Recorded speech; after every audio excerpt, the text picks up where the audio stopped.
आज के इस एक्सप्लेनर में आपका स्वागत है। चलिए सीधे मुद्दे पर आते हैं। भगवान गणेश का स्वरूप पूरी दुनिया में पहचाना जाता है ना?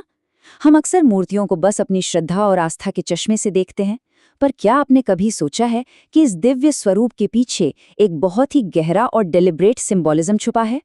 प्राचीन काल में ज्ञान को सिर्फ किताबों में नहीं, बल्कि आकृतियों और प्रतीकों में छुपा कर रखा जाता था, ताकि वह पीढ़ियों तक सुरक्षित रहे। ईश्वरीय संरचना का हर एक हिस्सा किसी न किसी गहरे अर्थ को दर्शाता है। तो आइए इस दिलचस्प चर्चा की शुरुआत करते हैं और इन रहस्यों को मिलकर डिकोड करते हैं।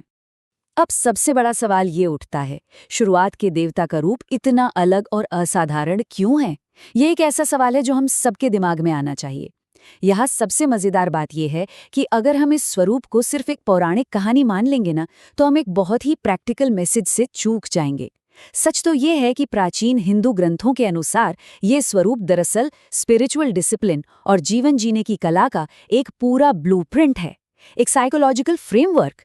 इसे सिर्फ दूर से पूजने के लिए नहीं, बल्कि गहराई से समझने और अपने रोजमर्रा के व्यवहार में उतारने के लिए डिजाइन किया गया है। तो चलिए एक एक करके इस फिजिकल स्ट्रक्चर और मेंटल ब्लूप्रिंट को समझना शुरू करते हैं।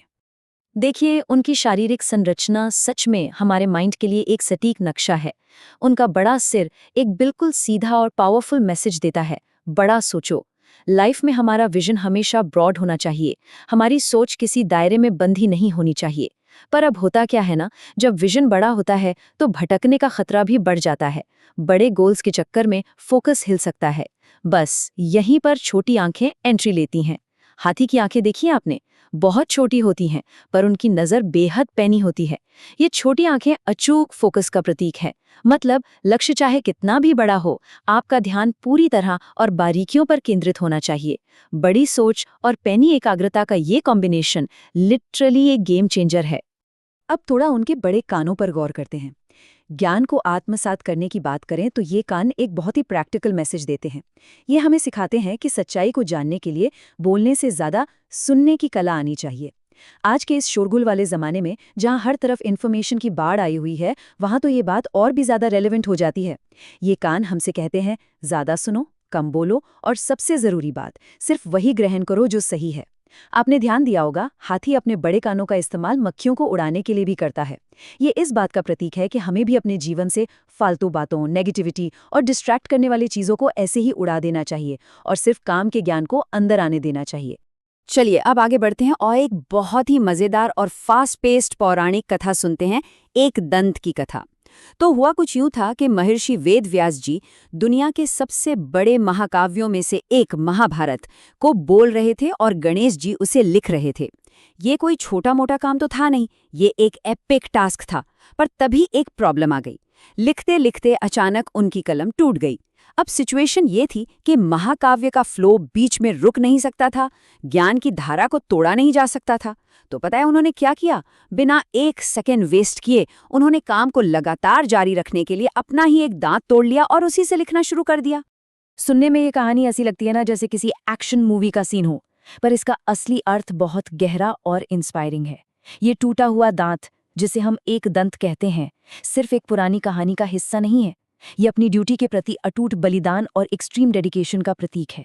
यह हमें बताता है कि जब कोई बड़ा और ज़रूरी काम आपके हाथ में हो, तो उसे पूरा करने के लिए बड़े से बड़ा त्याग करने से पीछे नहीं हटना चाहिए। एक बड़े मकसद के आगे फिजिकल परफेक्शन या शारीरिक सुंदरता का त्याग कर दिया गया। यही वो कोर स्पिरिचुअल फिलॉसफी है जो हमें सिखाती है कि अपने लक्ष्य के प्रति लगन किसी भी शारीरिक कमी से कहीं ज़्यादा बड़ी चीज़ है। अब आते हैं इस पूरे एक्सप्लेनर के सबसे फैसिनेटिंग हिस्से पर, मूषक यानी चूहे के सिंबॉलिज्म पर। पौराणिक कथाओं में बताया गया है कि गणेश जी ने गजासुर नाम के एक असुर को युद्ध में हराया और उसे अपना वाहन बना लिया। पर इसके पीछे की साइकोलॉजिकल रियलिटी बिल्कुल अलग है। एक चूहे की फितरत क्या होती है? हर जगह घुस जाना, अंधेरे में चीजों को कुतरना और बहुत तेजी से भागना, बिल्कुल हमारी भटकती इच्छाओं और बेचैन मन की तरह। इंसान की इच्छाएं भी तो कभी शांत नहीं रहती ना। अगर कंट्रोल ना किया जाए तो ये बढ़ती ही चली जाती हैं। गणेश जी का मूषक पर बैठना इसी बात को दर्शाता है कि इन चंचल इच्छाओं को हमारी बुद्धि द्वारा कंट्रोल किया जाना चाहिए। बुद्धि और विवेक को इच्छाओं पर सवारी करनी चाहिए, ना कि इच्छाओं को हम पर हावी होने देना चाहिए। मन की इसी इनर बैटल यानी आंतरिक संघर्ष को मुद्गल पुराण जैसे प्राचीन ग्रंथों में बहुत ही क्लैरिटी के साथ समझाया गया है। इसमें बताया गया है कि गणेश जी के 8 अवतारों ने अलग अलग भयंकर असुरों का नाश किया, पर सबसे शॉकिंग बात पता है क्या है? ये असुर बाहर की दुनिया के कोई मॉन्स्टर नहीं है। ये दरअसल हमारी खुद की ह्यूमन फ्लॉज और कमजोरियों के प्रतीक हैं। क्रोधासुर हमारे गुस्से का प्रतीक है, लोभासुर लालच का, अहंतासुर हमारे ईगो का और मोहासुर उस अटैचमेंट या भ्रम का जो हमें सच्चाई से दूर ले जाता है। तो बाहरी राक्षसों से लड़ने की ये कथाएं असल में इंसानों के अंदर चलने वाले उसी निरंतर युद्ध की कथाएं हैं, जहां ईश्वरीय ज्ञान इन अंदरूनी बुराइयों पर जीत हासिल करता है। तो अगर हम इन सभी बातों को एक साथ जोड़कर देखें तो पिक्चर बिल्कुल क्लियर हो जाती है। बड़ा सोचने के लिए बड़ा सिर, फोकस करने के लिए छोटी आंखें, ध्यान से सुनने के लिए बड़े कान, कम बोलने के लिए छोटा मुख और अस्थिर इच्छाओं को कंट्रोल करने के लिए एक वाहन। भगवान गणेश का स्वरूप सिर्फ पूजने के लिए नहीं है, बल्कि ये एक पूरी जीवन शैली है जिसे अपने भीतर उतारना है। इसमें उनका बड़ा पेट भी तो है, जो जीवन की अच्छी और बुरी दोनों तरह की बातों को समान रूप से सहने और पचाने की क्षमता सिखाता है। देखा जाए तो ये पूरा स्वरूप लाइफ में एक परफेक्ट बैलेंस बनाने का एब्सोल्यूट मास्टर क्लास है। और अब इस चर्चा को खत्म करने से पहले मैं आप सभी के लिए एक बहुत ही गहरा सवाल छोड़कर जाना चाहता हूं, जो आपको सोचने पर मजबूर कर देगा।